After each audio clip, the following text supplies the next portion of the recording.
Welcome to the Chief Endurance Officer Podcast. I'm your host, Greg McDonough. Each week, we hear real-time stories from athletes and CEOs on how to maximize performance through an endurance mindset. Let's get started. Well, welcome to the show. I am super excited for our guest today.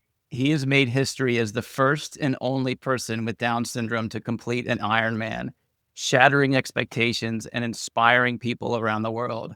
A force on both land and sea, he's also a competitive runner who has accomplished the extraordinary feat of finishing all 6 global marathon majors 2 years in a row. As a motivational speaker, he uses his platform to share his story and advocate for the greater inclusion of athletes with Down syndrome. Chris Nikic, it's great to have you. I'm giggly because I've been following your story for many, many years. Anyway, Chris, I would love to know how your endurance mindset has impacted your life unexpectedly. Making new friends, um, being active, and then just like travel everywhere. Travel everywhere. And then, Where have you been? of course, I'm going to Australia because it's going to be my first time. Yep, first time Australia. Because, I have read all 6 majors that are opening up the 7 major. And that's in Australia. Yeah. And that'd be, again, the fastest world record. He's going for a new world record in Australia. That's fantastic. The course is twisted, and they have like twisted turns. Because it's like out and back. Yeah. It's just like one bridge, and then the park, and then some fast gas to the finish. And that's it. Yeah. Quick 26 miles. Piece of cake. So, Chris, I'm in awe of what you do. And I would love to know where's that inspiration come from? When did this passion for endurance sports and accomplishing these great tasks, when did that become an idea for you? The dream. And the inspiration came from me. What was the dream? What was the dream that inspired you to do this? Basically, I do own my own house. So you want to own your own house? What Yeah. else? What else did you want? And then marry, smoking hot blonde. Marry, smoking hot blonde. Yeah. Nope, don't we all? Yep. Right. I already did it. And then have my own vehicle. Have your own vehicle. Okay. Travel the world. Yeah. Be a public speaker. Yeah. What else did you want? Is that it? Fancy resorts. Fancy resorts, yeah. What else? And then, of course, after the Ironman, I'm gonna retire. You're gonna retire? Yeah. Oh, and then you're only gonna do like marathons and Ironman after that? Maybe. Okay. I want like a bunch of 5Ks. Bunch of 5Ks? Yeah. Quick ones? Yeah. Okay. Chris, I'm not sure you have it in you to retire. No. Well, I do. I have these muscles right here, babe. Yes, hide those muscles. Right. We need your story to be told over and over again and live through your example. I guess so. At least I do. I haven't. So you're wearing your T-shirt, your 1% T-shirt, and I've spent a lot of time on your website watching YouTube videos and learning about this 1% better concept, which I think I understand. But again, similar to my previous question, I'd love to know kind of where did that idea come from? That hey, 1% better every day is going to get me towards my goal, and then you're using that as a platform to sort of inspire others. But I'm kind of curious, where did the 1% better concept come from? It came from me. Oh, get out of here. Yeah. Can I take credit for something? Designed the program. I designed it. But then You executed. I designed the workouts. You did. You executed. So you're. It's just like just the wrong more. So in this team, I'm strategy and your execution. Yeah. That's right. It's like being better than yesterday. No. And it's just like when you realize um, is pain. It's not bad. It's say pain. Yep. It's about like achieving something that is bigger than us. Yep. Bigger than life. So I'll tell you quickly where that came from. It's a standard concept. It's been around forever. The old Kaizen method, continuous improvement, the whole concept in the revolution of the factories around the world, by getting a little better all the time. It was part of, John Wooden, the legendary basketball coach. His philosophy was make small improvements, and keep improving on a daily basis. There's the British cycling team, marginal gains, the whole concept of small incremental gains across a lot of areas compounds in a big way. So the concept is pretty popular out there, and has been implemented everywhere. What we did was we simplified it. I started applying it in the business world first, and then I applied it to Chris. So the idea being that the biggest endurance challenge is not physical; it's mental. People don't quit because they don't have the physical ability to do things. They quit because mentally they're not strong enough to get through what Chris referred to as the fake pain, which is the pain you feel temporarily while you're doing something. And so you need mental toughness to get through that. So the 1% concept is designed to build mental toughness, to build grit, to help you sustain a pace and an effort over an extended period of time without quitting.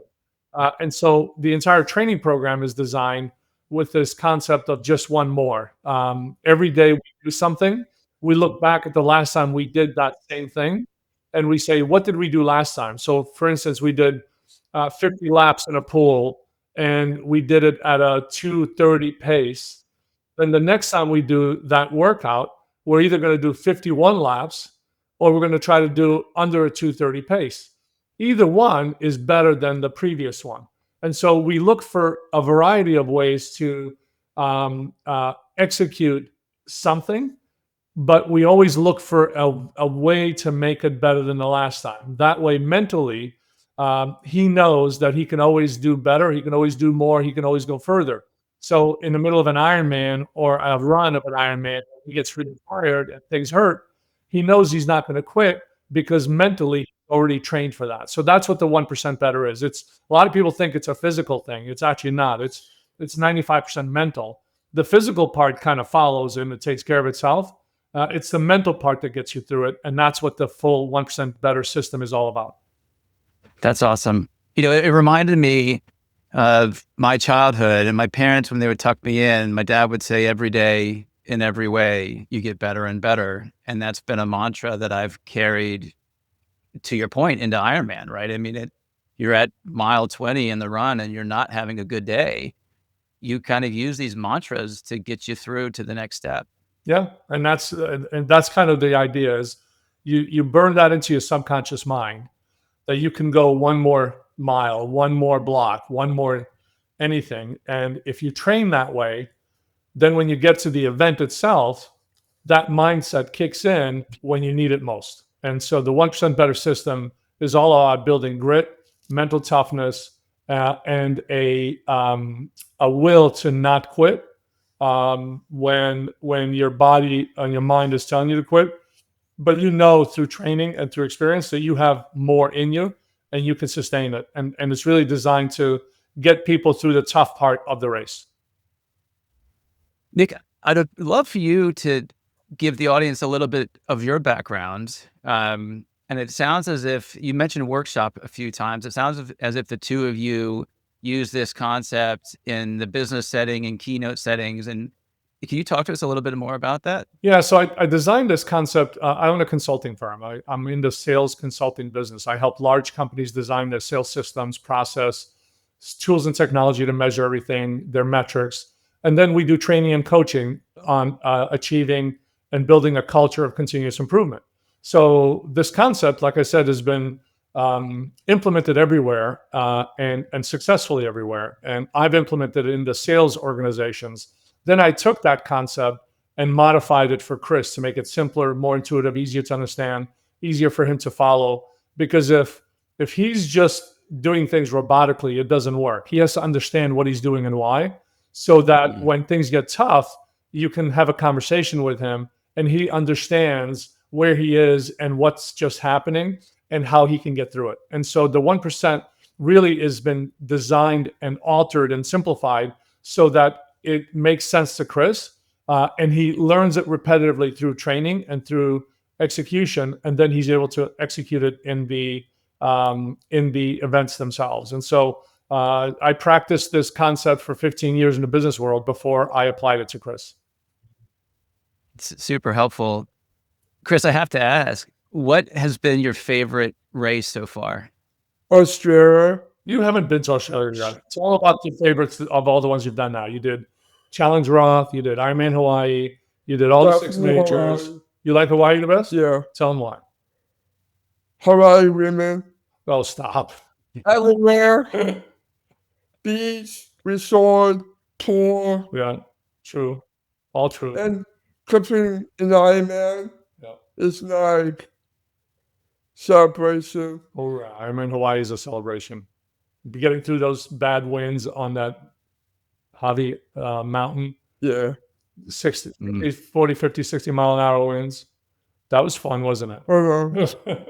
Yeah, I've not had the privilege of racing Kona yet. I have had the privilege of racing Challenge Roth, and my highlight from that race is being passed by Chrissy Wellington, who was doing a relay for a charity event or something, and I'm on the run, and she comes whipping by, and it made me tingle.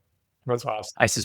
I suspect Kona is the same way, where it's almost like a celebrity, week of racing. Yeah. And of course, I did like the Challenge Roth. You did like Challenge Roth. What was your favorite part there? The bike. The bike? Yeah, the bike was kind of cool, wasn't it? Yeah. Especially going up that hill where all the people are surrounding you. I know. Oh, that was wild. That's so good. Yeah. That was. I don't know what that hill is called. That was sick. That was sick. Yeah. Yeah, it's like solid something. Yeah. Yeah, you're making my skin tingle just talking about it. I've been getting like kisses from women. Cheek kisses.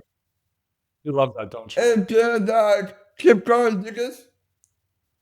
My highlight at Challenge Roth was, at 11:30 at night, they have a cutoff and they shut everything down. But Chris was just at the cutoff and he made it to the finish line at 11:32. He was the last finisher. So it was an amazing finish. They all waited for Chris to finish before they shut the lights down. That's fantastic. And 60 seconds after he crossed the finish line, all the lights went out. I know. And the gear's all packed up and they're all heading home. And then he did a swim with Jonas, the guy who did 106 Ironmans in a row in Germany. He was doing it at the same time.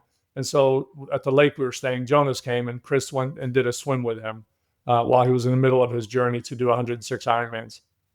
Wow. So we met some pretty cool people. And then he's become friends with Iron Cowboy James Lawrence, who's done, the first 50-50. He was our inspiration. Yep. And we've been, at his place and met his family and at his. I did his daughter. And his daughter took me to the movies. Yep. So he's got to meet some pretty cool people. That's fantastic. Yeah, I love the Iron Cowboy. Yeah. Yeah. James Lawrence is amazing. Yeah. Amazing man. He's a fantastic keynote, which kind of leads into my next question, Chris.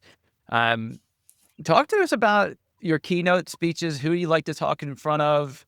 What size audience? What's been sort of the highlights of your keynote accomplishments? My highlights is I'm never nervous. You're never nervous, yeah. Really? Because I just like burn the house down. You do burn the house down. And my old man, he gives the old man speeches. I do the old man speeches. I do the boring ones. You do the exciting ones. Yeah. So tell them who you speak for. So I'm speaking for like corporate environments. Yep. And then schools. Where were we this week? Like we had 4 speeches this week. Where were they? Do you remember? One in Orlando. Yeah. Then one in. Where did you go running at that big university? State College, Penn State. Penn State. Then we went to Dubuque, Iowa. and you did a speech Thursday night, Yeah. and you went for a run on the trail. Yeah. And then Friday, you did a speech for all the teachers, about 600 of them. Same thing in Penn State. So that was last week's, tour. 4 speeches in 3 states. And I'm going to Dallas for another speech. Yeah, next week. And this week you're going to Sydney, and then next week we have speeches, and the week after we have speeches. So he speaks about 40 or 50 times a year.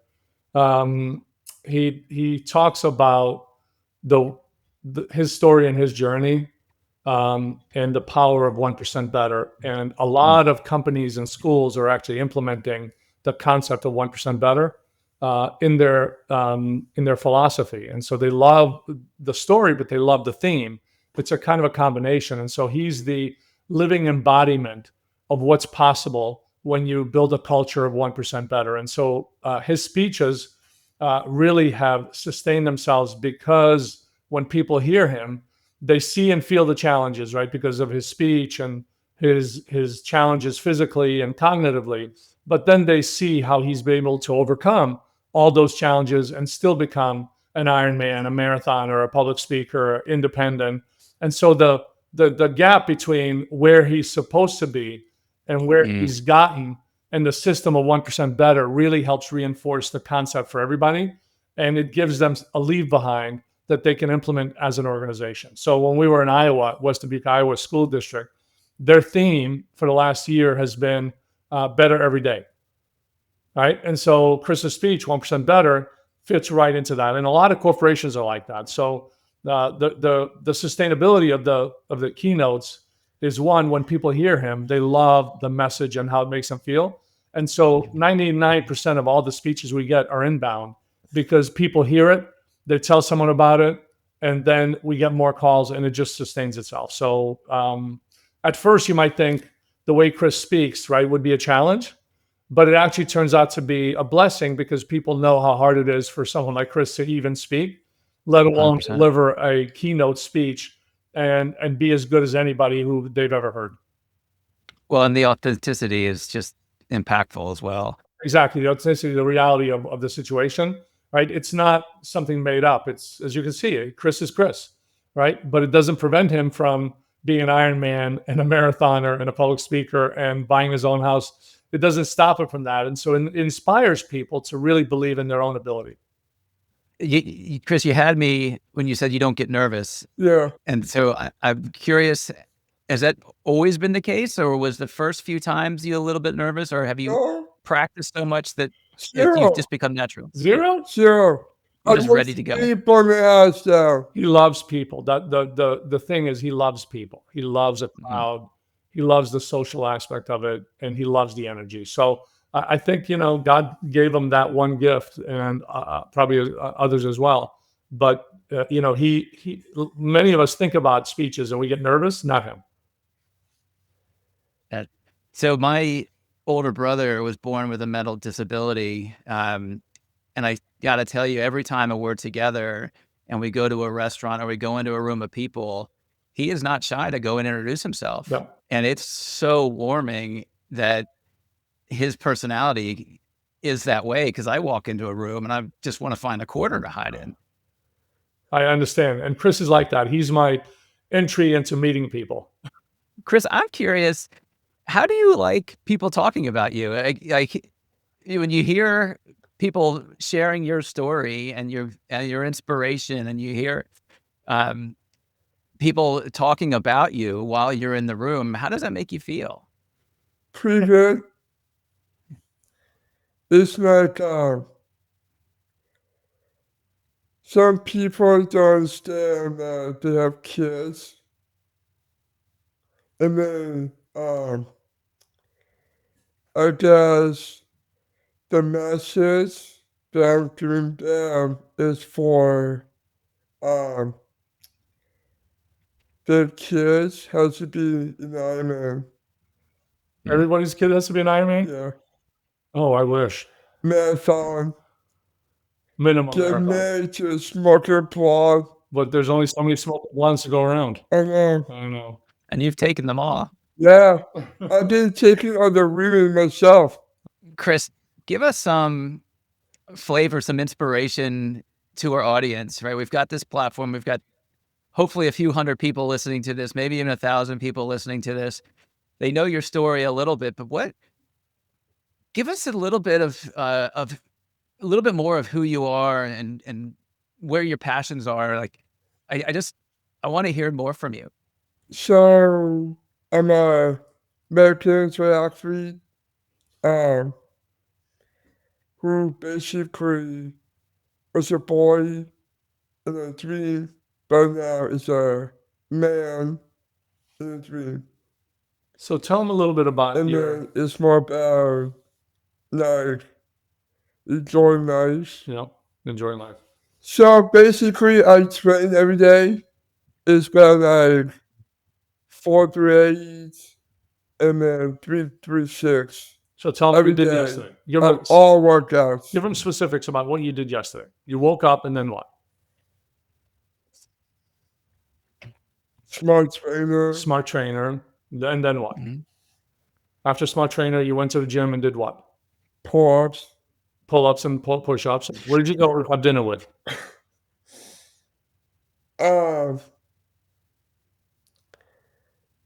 My sister. Your sister, dinner with your sister, hang out there, and then you came home and went watch a little TV, a little videos, and went to bed. Yeah. That's his day.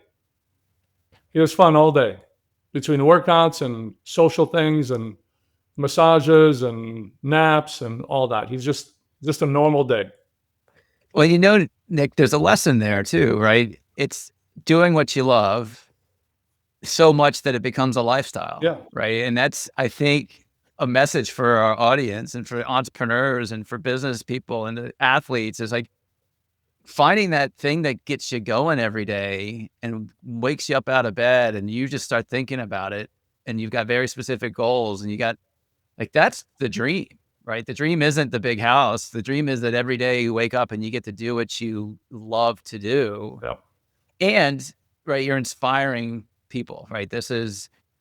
You're influencing hundreds of thousands of people with your story and your accomplishments. And so back to the beginning of the show, you can't retire. We need you. Yeah, he lives a great life. Like, today he woke up and he went for a swim. We have a pool in the backyard. So he went for a swim. Now he's doing a podcast, right? So he does a lot of podcasts. That's fun. He gets to meet new people, both directly, with you, but also, as you said, you're several hundred to 1,000 new people that he'll get to talk to, right, buddy? Yeah. And so he gets to do that. Then after this, he's going to go and get a massage to get ready for his Sydney trip. And then he's going to go get some recovery, cold tub at the gym. Then we're going to pack, get on an airplane, go to Sydney, and then we won't see you for a week. Prepare my lunch. Oh, we're going to get you lunch too. Of course, we got to get lunch in there. Of course. I forgot lunch. It is a good life. He works hard because it's part of his lifestyle and who he is, but he also has a lot of fun and he has a lot of friends and he gets to experience things that most of us will never experience. 100%. In the intro, I talked about the advocacy and the work that you do to support the inclusion of athletes with Down syndrome. Can you two talk about that? So sure. One of the things that we really believe is that God gave Chris a gift, and that gift needs to be shared. And that is the gift of being fully included and fully productive and pursuing your full potential, right? And so people with intellectual disabilities have so much more potential than they've been led to believe. So we have been working with Chris and many of his friends, Special Olympics friends, to basically replicate what we've done with Chris. So this year, for instance, Chris trains every weekend with a bunch of his friends from here in Florida, and they're all training for an Ironman. So 5 years ago, Chris was the first and only Special Olympics athlete in the world to do an Ironman. This November 1st at Ironman Florida, his 50th-year anniversary, Chris is going to be there with 15 of his friends with Down syndrome and autism completing an Ironman. And I'm going to take what's mine. And you're going to take what's yours and you're going to beat them all? Yeah. Love it. That's just behind. We'll see how they feel. But that's the mission, is to replicate what Chris has done and create more role models so that people from all over the world can see themselves in someone. They may not be able to relate to Chris, but they're going to be able to relate to one of his 15 friends. There'll be 3 girls there, um, 2 boys with Down syndrome. Um, uh, the rest have autism. Some are nonverbal. Some are a little more advanced. Some are less. But they're all different. They're short. They're tall. They're thin. They're wide. Right. They're quiet. They're energetic.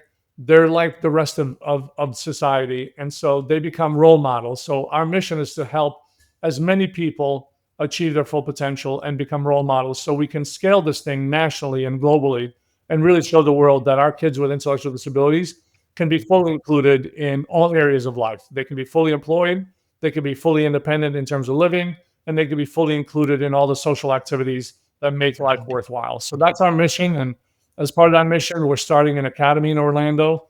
We're going to start with about 40 or 50 young men and women to be able to prove what we can do in a very short amount of time over a couple of years. And then the goal is to grow the academy to hundreds, then thousands, and then really scale it around the world so that we can give every child with an intellectual disability who wants the opportunity to be fully included, we can give them an environment that will prepare them for that. So that's really the mission we're on. And everything we're doing and everything Chris is doing, to your point, is to continue being that role model, to inspire others to become role models, to then replicate that all over the world.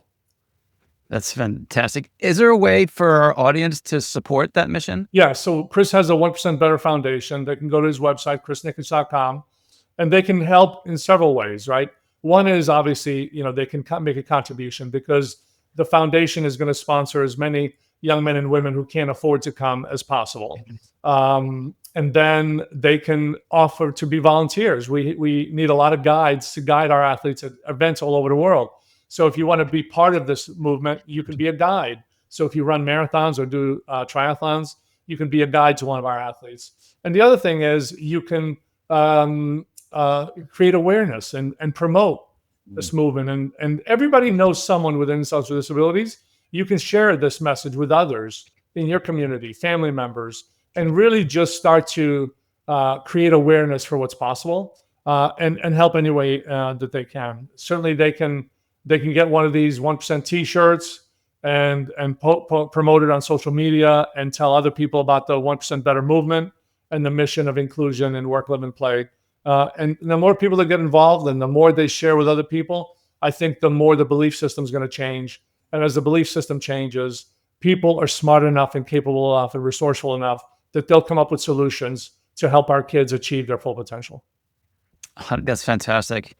As I mentioned, my older brother, he lives in a community that supports him living to his full potential down in Crozet, Virginia, called Innisfree Village. And it's a community of 80 people in the foothills of the Shenandoah Mountains. And watching him and his coworkers and the volunteers from around the world thrive in that environment, it's eye-opening, and it's completely different than it was 40 years ago when I was a child. And to your point, the more we can talk about this and the more that we can be inclusive and the more that we can, talk about social disabilities, the broader the population could be educated and actually look at this as part of our own community. Absolutely. And our mission, we speak to a lot of these kinds of villages and places as they do their fundraisers. They invite us to speak all the time, and we get to tour them all. And what we've seen is a lot of generous people providing an environment for people like Chris and others with intellectual disabilities to have a place to live. But what we've seen is that the ratio of staff to residents is usually like a 1-to-1. The cost is prohibitively high. And the underlying challenge is that there is no system of preparation for people like Chris to prepare them to be more independent so that they don't need a 1-to-1 ratio. Our vision is that these kinds of communities will pop up everywhere, but the ratio is going to be more like 20-to-1, so that you only need one person to do some oversight while the 20 residents can function on their own and succeed. They can go to work, they can live on their own, they don't need a whole lot of oversight.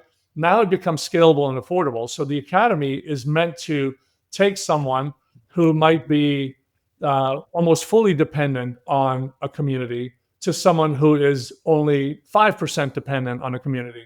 That now enables us to scale this thing in a massive way. So that's the purpose of the academy. And what we found is that learning through complex movement is the best way to develop and prepare people with intellectual disabilities, because they learn best by doing. And so we're going to create an environment that's completely tailored to them learning everything by doing. And it's going to be the core base of it is going to be physical exercise, right? So if you're healthy and you could run and you could jump and you can do triathlons and you can do marathons, then you have the energy to do a lot of other things.